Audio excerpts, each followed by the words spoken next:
A brand new season of the Elon Phoenix Weekly is right around the corner. We have an exciting show lined up for you today, so don't go anywhere.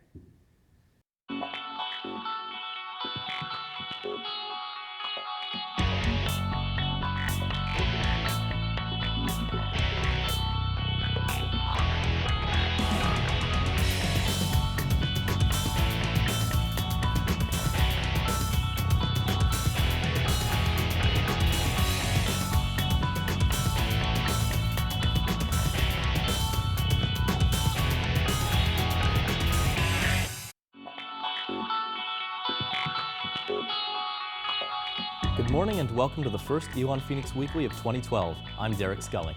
And I'm Scarlett Fakar. Thanks for joining us on your ESPN2 local sports break.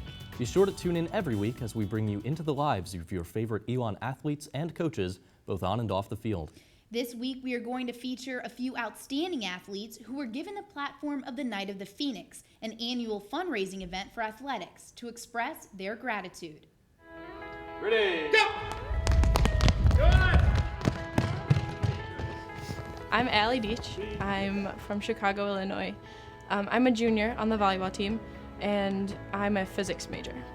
I started playing volleyball in 5th grade, so I was 10 years old. It was the thing to do at grade school, and then I got into club volleyball from there, and then I had a lot of great coaches that one of them happened to have a connection with Coach Tendler. So she came out and watched me play. I came for a visit, fell in love with everything about Elon, and just realizing how Elon can take care of me. The Elon experiences are a huge deal here at Elon and a big emphasis, and one of those is undergraduate research, and that's the one that I've been most heavily involved in. So basically what I'm doing is working on an alternative form of cancer treatment that treats the tumor cells with a non-toxic chemical that doesn't harm the body as much as chemotherapy currently does. I've been fortunate enough to receive the Lumen Prize to continue this research. So now that my project is, funded and guided, I've got an amazing opportunity to work with. Elon encourages us to get involved in everything, and not only to be involved, but to be fully involved. Be fully involved with volleyball and win North Division championships, but also be fully involved in academics and research. So I think it says a lot about Elon and Elon Athletics that we have these amazing opportunities for us. Go! Attack, drive, good, now go. There we go, good, good, Deach, good.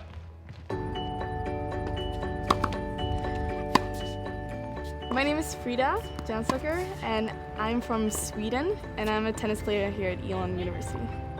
I didn't know what I wanted to do after high school, but I wanted to continue with my tennis, and I know that America has a lot of great opportunities for athletes combining their sports with their academics. So I talked to my friend who I knew went to America for college, and he went to Elon. What he told me about the whole football games, baseball games, students go and cheer for other students, I just love that idea. Plus you can get a great education and meet awesome people, and that's why I wanted to come to Elon. Stepping out of the airport at Greensboro, where my coach was waiting for me, was the first time in America, and the thing I love about my teammates and Elon in general is you feel very well taken care of here. My coach is great moral support here. She knows that I don't have a lot of family here, and she just wants me to have a great college experience and grow as a person and as a tennis player.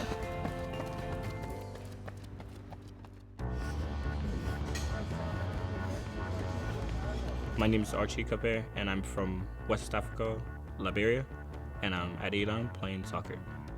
Growing up in Liberia, a country that's been facing civil war for years, my grandma who raised me, I felt like her way of raising me was to make me focus on soccer, which would kind of take my mind away from the reality that we were actually facing.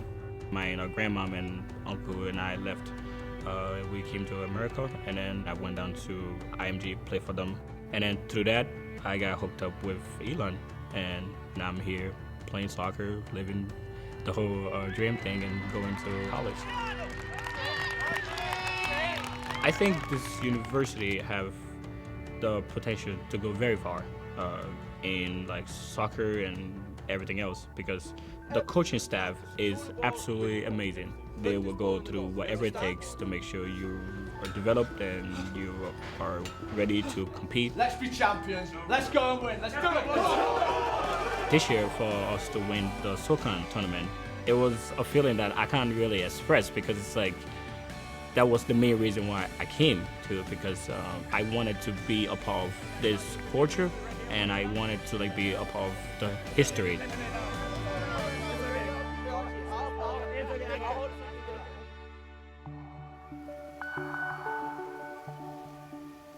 My favorite part of Elon University is the people. The people here are different from anywhere I've been. The people are very kind. They are willing to like help, and that makes life easier. Elon is an amazing institution, but it doesn't come free. So having scholarship donated by incredibly generous people is just amazing, and it's incredible to me that so many opportunities can come from one scholarship. To be able to play tennis, which I love to do, and to get an education on a high level like Elon is priceless. I'm very, very grateful, and I enjoy every second of being here. One thing that I could say to a Phoenix Club member and donors is just thank you. You've afforded me an incredible opportunity, and your generosity doesn't go unappreciated. If I didn't have to say something, I would just give that person a hug, because I'm just so thankful, and these people are amazing. It's amazing that a group of people that have no idea who you are willing to help you get an education and do what you love.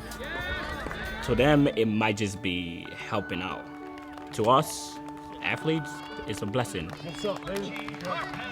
However, the Night of the Phoenix was not just to show off Elon's finest athletes. This year, it shattered expectations by raising $150,000 for athletics.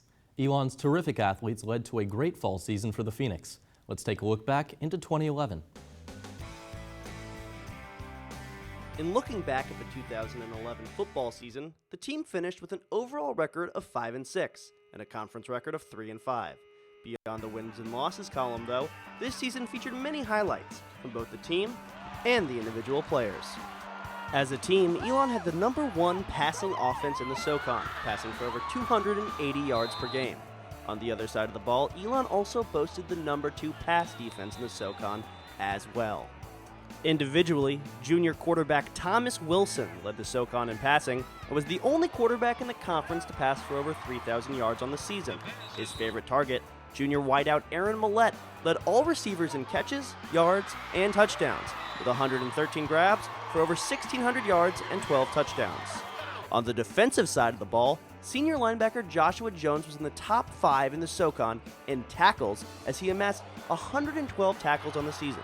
Even more impressive was his knack for getting into the backfield, as Jones led the SoCon in tackles for loss, which includes his 4 sacks.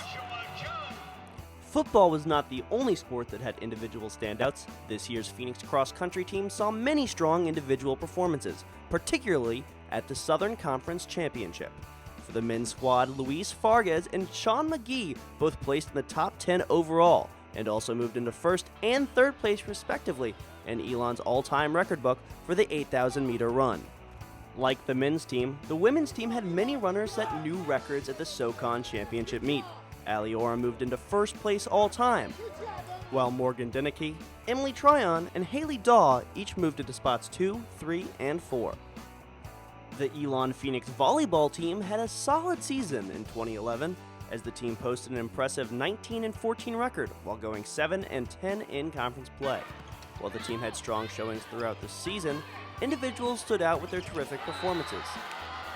Senior middle blocker Caroline Lemke led the Phoenix with 317 kills during the season, while junior defensive specialist Allie Deach led the team in digs. Deach also led the conference in service aces. To round out the fall sports season, let's take a look at Elon's soccer programs. The men's squad finished the year with a record of 9-11-2, with a conference record of 2-5. The team was led by junior forward Chris Thomas, who scored 10 goals on the season, the 2nd highest in the SoCon. Junior midfielder Gabe Latigue led the team in passing, as he was 2nd in the conference in assists, with 7. The men's team went on an improbable run, defeating UNCG in the SoCon Championship game to win their first ever tournament title. The women's team performed well during the season with a record of 8-8-4, but really shined in SoCon play with a record of 6-3-2. The team was strong on the defensive side of the ball as they finished the season second in the SoCon in shutouts and fourth in goals allowed. The fall certainly was full of exciting seasons from every team, but now we've got some trivia. How many Southern Conference championships has Elon won?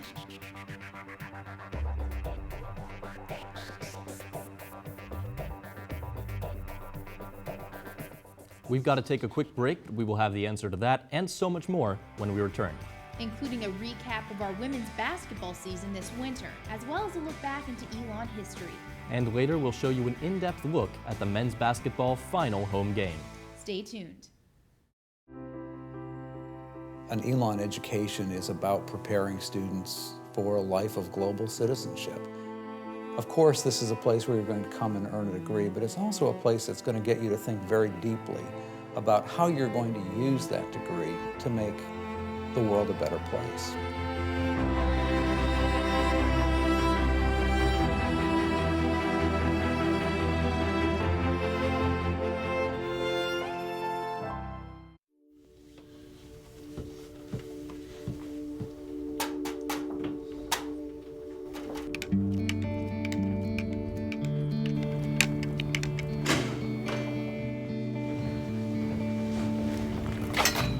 Through their daily pursuit of excellence, Elon student athletes have gained recognition for their achievements both on and off the field.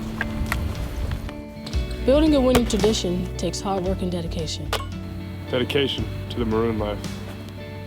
Where success is not only measured by just wins and trophies, but also by the knowledge we gain. At Elon, we're more than just athletes.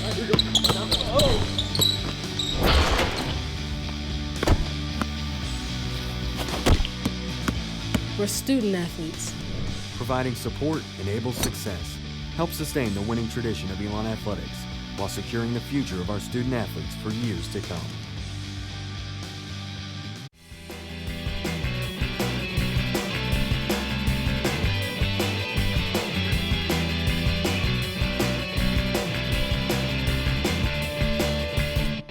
Phoenix fans, be sure to live the maroon life and support Elon Athletics by ordering your football season tickets now.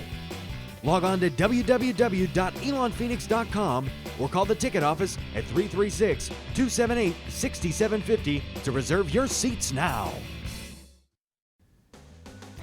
Welcome back to the Elon Phoenix Weekly on your ESPN2 local sports break. The Elon Phoenix Weekly is made possible by the students of the School of Communications in association with dedicated coaches, athletes, and staff of Elon Athletics. Basketball season has come and gone, so now let's take a look at how Elon's women's basketball team did this season.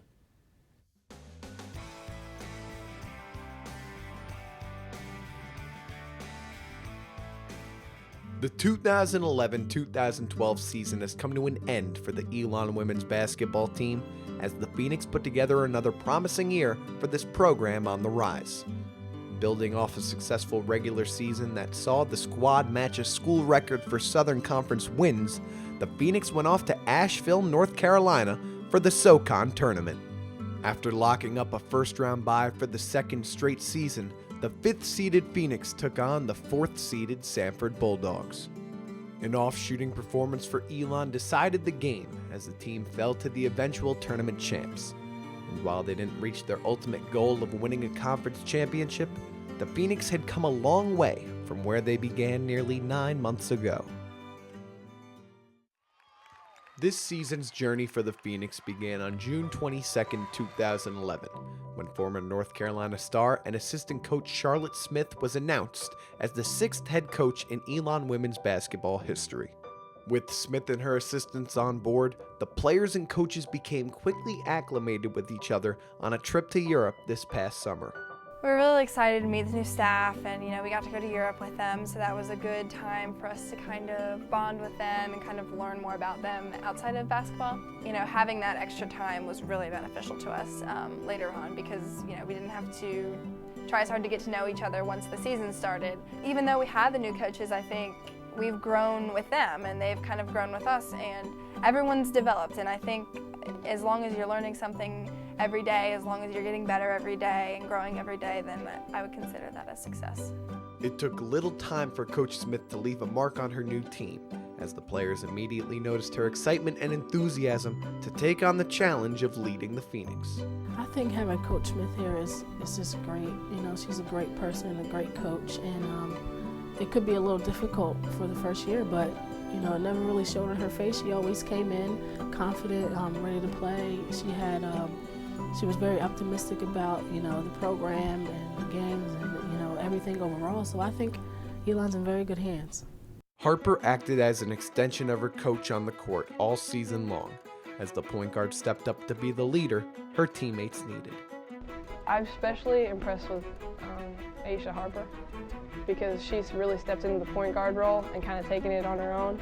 And seasons before, we've kind of had that shaky position that we didn't really know who was going to start that night, or we didn't know what was going to happen. But like, she's kind of taken this team and said, you know, this is my role, and you know, I'm going to take it with head on, head of steam, and I'm going to perfect it. She really did a great job of stepping up this year, and I was really proud of the way that she kind of came out of her shell and was able to be really successful.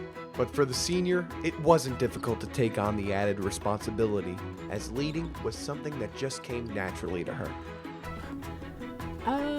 It was just something I did. It wasn't anything that was conscious. I wasn't like, okay, I'm going to go out here and, you know, it wasn't anything that was set out and planned. It was just, you know, how it happened, and I took that role and tried to do as best as I could. The Phoenix followed Harper's lead and put together excellent seasons. Ford made headlines all year long with her play, leading the team in scoring and finishing third in points per game in the SoCon. She also moved up to third place all-time in points scored in Elon women's basketball history and set the record for most career three-pointers in the Southern Conference. In addition, Ford was named to the all-conference team by both the coaches and media. Evans' season was a successful one as well, as the forward set a career high in points per game and was top 10 in the conference in both scoring and rebounding. She was named second team All-SoCon by the media poll. Joining Ford and Evans with postseason recognition was newcomer Sam Kofor, who after cracking the starting lineup mid-season was named to the coaches and media's all-freshman teams. With next season on their minds, the returning players know expectations will be high for a senior-laden team that's hungry to take home some hardware. Next year, we'll definitely, no matter how this ends up, we're going to come in with that sense of urgency, like, you know, this is our year, this is our senior year, there's no going back. We can't say, I wish we could have done this last year. It's, you know, we have to do it this year. We're going to try to compile everything we have to reach our goals, because, you know, we've had the goal of winning the tournament since I've been here, and we have one more shot at it. And while Harper won't be there to enjoy the ride next year, she knows that the women's basketball program has a bright future on the horizon. I think we have great possibilities. I think the way the program is going right now, the success is, well, ultimate success is very close to us. Definitely winning that Southern Conference and going to the NCAAs is something that's very close. I really believe that.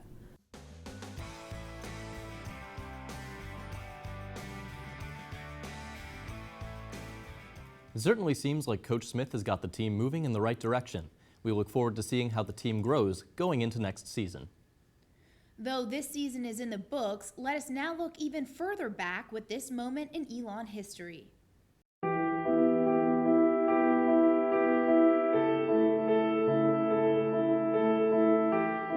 Today, Elon Sports History will examine Elon College's athletic struggles during World War II. In January of 1941, 1 month after Pearl Harbor was bombed, a fire broke out at the Alumni Gymnasium, an ominous end to an era. The war had a profound impact on the school's bright demeanor. Military ceremonies were held in honor of the troops overseas. The editors of Phi Psi Chi commented on the war with heaviness and resolve. No doubt about it. There will be something missing at Elon, but there is one consolation in all this darkness. We can all look forward to the time when the crisis is over and Elon once again will come into her own in the athletic field.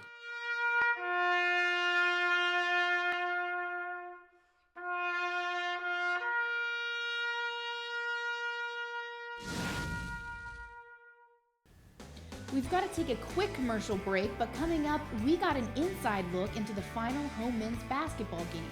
Don't go anywhere.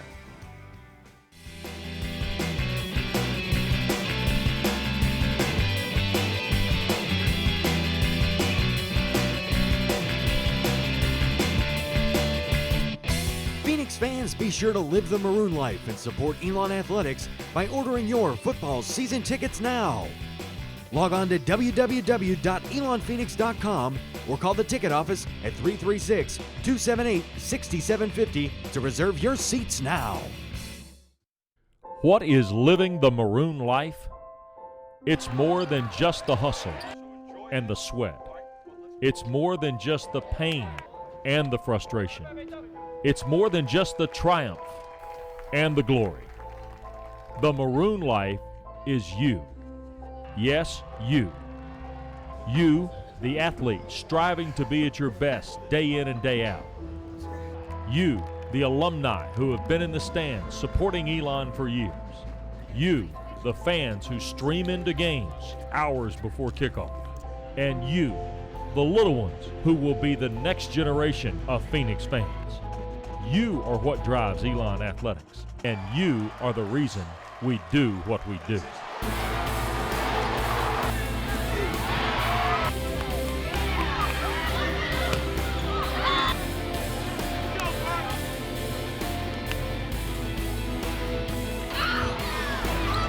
There is so much history and tradition behind our Maroon. Conference titles, All-American, and national championships. But there is so much history and tradition yet to be made. So join us. Live the Maroon life.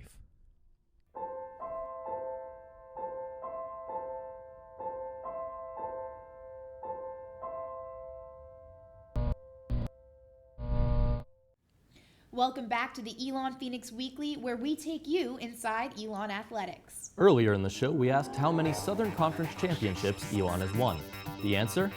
10. 6 regular season and 4 tournament titles. The sport with the most is baseball, owning half of those championships. Now we are going to take you inside the final home game the men's basketball team had this year in this Anatomy of the Game.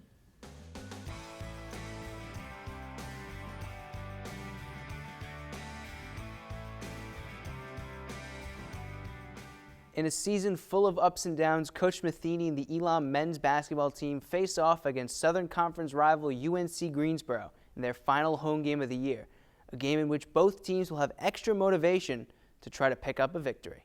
There's an added spice to this game because of the proximity of the two schools, and being the last game of the regular season just throws a little bit more into this rivalry game. Anybody can beat anyone else in this conference, and that's the fun part about playing in the Southern Conference. It's what I love about college basketball. Playing a rivalry game, there's nothing else like it. It's the heat of the moment, battling it out is a great feeling, and feels even better when you win. All emotions aside, this is an important matchup for the Phoenix as they look to gain momentum heading into the Southern Conference tournament. We're going to have to come out firing on all cylinders, ready to attack against a very good UNCG team. The total focus will be on how well we can execute what we do.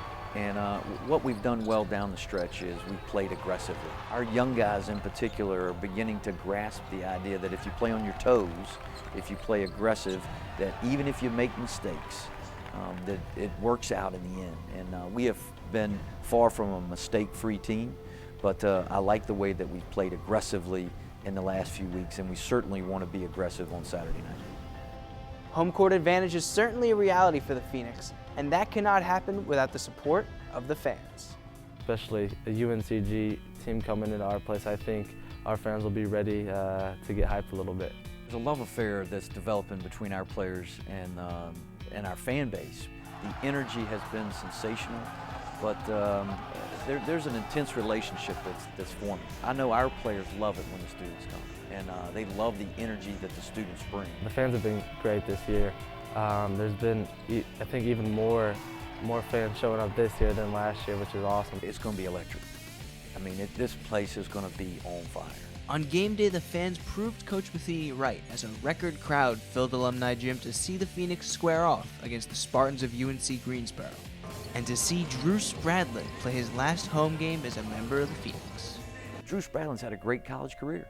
I mean, he scored over 1,000 points. He's been a part of the upward progression of our program, and it's going to be a special, special night. Not only because it's just another senior night, it's a special night because it's Drew Spradlin's senior night. Drew's been great all year. He's a tremendous leader for us. You know, as the only senior, he really provides a lot of the leadership on this team. It'll be great for him to play in front of his home crowd for the last time. You know, in the back of your mind, as a player, when you know one of your guys, one of your teammates is playing for the last time, it means a little something more. So I know that our players will do everything they can, and they do that anyway, but in the back of their minds, they know this is Drew's last time out on the Alumni Gym. We're going to go out and prepare just like every other game, and we're going to fight just like every other game. But, you know, I think in the back of everyone's mind, you know, you really, really want to give all you got for the senior.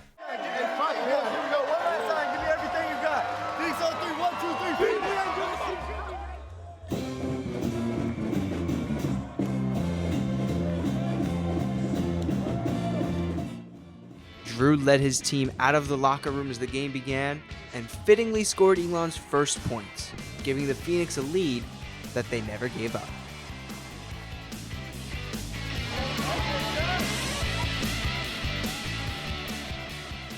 Elon scored 13 before UNCG gained a single point and pushed the lead to 21-2 thanks to 4 Jack Eisenberger three-pointers and some great play down low from Lucas Troutman.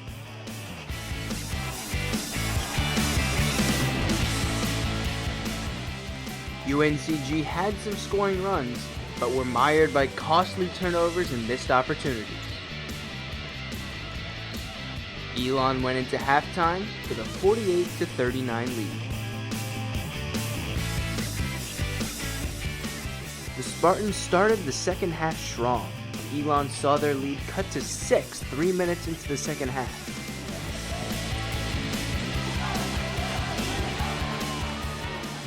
But Elon quickly took back the momentum with help from Riley Beaumont, who scored 10 of his 18 points in the second half.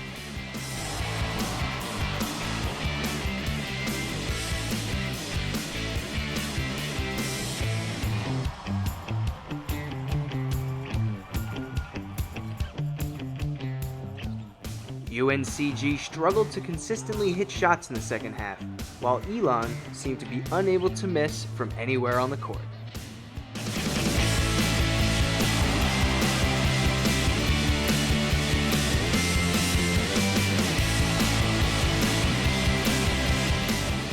As the game was coming to a close and Elon had a comfortable double-digit lead, the crowd's attention turned to senior Drew Spradlin.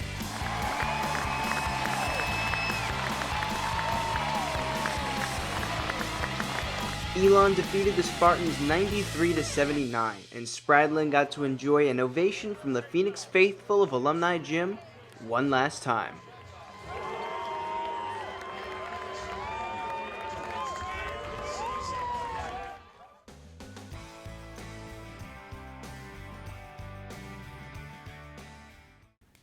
The men's basketball team earned a first-round bye as a result of their victory. After a compelling win against Georgia Southern in the quarterfinals, the Phoenix took on the Davidson Wildcats in the semifinals. The team put up a great fight but fell to eventual Southern Conference champions.